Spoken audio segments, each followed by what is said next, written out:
Hello बच्चों, सो electricity part 3 में आज हम डिस्कस करेंगे पैरेलल कनेक्शन ऑफ रजिस्टर्स। तो प्लीज ध्यान दीजिए। अब देखो यहाँ पर R1, R2 और R3 ये तीनों जो रजिस्टर्स है, इनके जो एंड पॉइंट्स है they are connected between A and B। तो जब भी दो एंड पॉइंट्स के बीच में सारे रजिस्टर्स कनेक्टेड हो तो ऐसे कनेक्शन को हम क्या बोलते हैं बच्चों?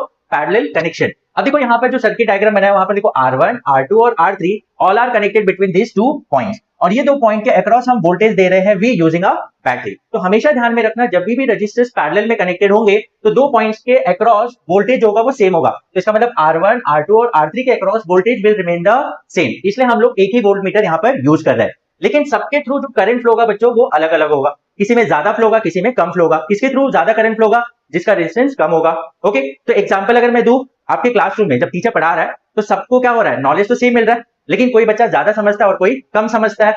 किसको ज्यादा समझेगा? जिसका डिस्ट्रैक्शन कम होगा, और किसको कम समझेगा? जिसका डिस्ट्रैक्शन ज्यादा होगा। तो इसे आप समझो पैरेलल कनेक्शन। नॉलेज सबको सेम मिल रहा है, लेकिन किसी को ज्यादा समझ रहा है, किसी को कम समझ रहा है। तो in the same way voltage सबके अक्रॉस सेम होगा, लेकिन करंट अलग अलग फ्लो होगा। अब देखो यहां से जो करंट फ्लो हो रहा है I, it get divided into I1, I2 and I3, and बहुत ही स्मॉल अमाउंट ऑफ करंट जो होगा वो वोल्ट मीटर के थ्रू भी फ्लो होता है। Ideally it should be 0। अब देखो यहाँ पे I1, I2 और I3, तो इसलिए हमने देखो 3 एमीटर लगाया, या एक एमीटर है तो एक बार यहां लगाना पड़ेगा, एक बार यहां, एक बार यहां पर। हाँ, ये जो एमीटर है ये क्या शो करेगा? Total current in the circuit. Even आप यहां पर भी एक एमीटर अगर ड्रॉ करोगे तो इसका भी जो रीडिंग होगा वो सेम होगा इसके जैसा, that is total current in the circuit. अब यहाँ पर प्लीज ध्यान दीजिए, तो जैसे कि करंट यहाँ पर डिवाइड हो रहा है तो I जो है किसके बराबर है? I1 plus I2 plus I3। अब ओम्स लॉ से हमने पढ़ा है बच्चों V is equal to IR, तो I किसके बराबर हो जाएगा? V अपॉन R के बराबर। तो अब देखो ये I क्या है? Total current in the circuit. तो टोटल करंट किसके बराबर होगा?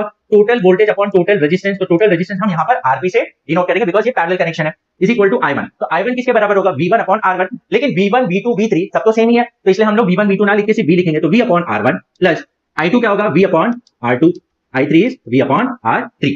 अब देखो इन सब में V कॉमन है, तो यहाँ पर देखो V upon RP is equal to V common ले लिया, तो 1 upon R1 plus 1 upon R2 plus 1 upon R3। अब देखो ये V गेट कैंसिल्ड, तो हमें क्या मिला बच्चों? यहाँ पर 1 upon RP is equal to 1 upon R1 plus 1 upon R2 plus 1 upon R3 and so on. अगर 4-5 जितने भी रजिस्टर लगाओगे इन द सेम वे आप ऐड करते जाओगे। तो यहां से हमें क्या मिला बच्चों? कि जो टोटल रेजिस्टेंस है RP, उसका रेसिप्रोकल किसके बराबर है? Sum of reciprocal of individual resistances. Okay, अब अगर आप यहाँ वैल्यूज पुट करके कैलकुलेट करोगे और आप फाइंड आउट करोगे तो यहां से हमें ये मिलता है बच्चों कि RP जो होगा ना वो हमेशा R1, R2, R3 जितने भी इंडिविजुअल वैल्यूज होंगे उनसे कम ही होगा।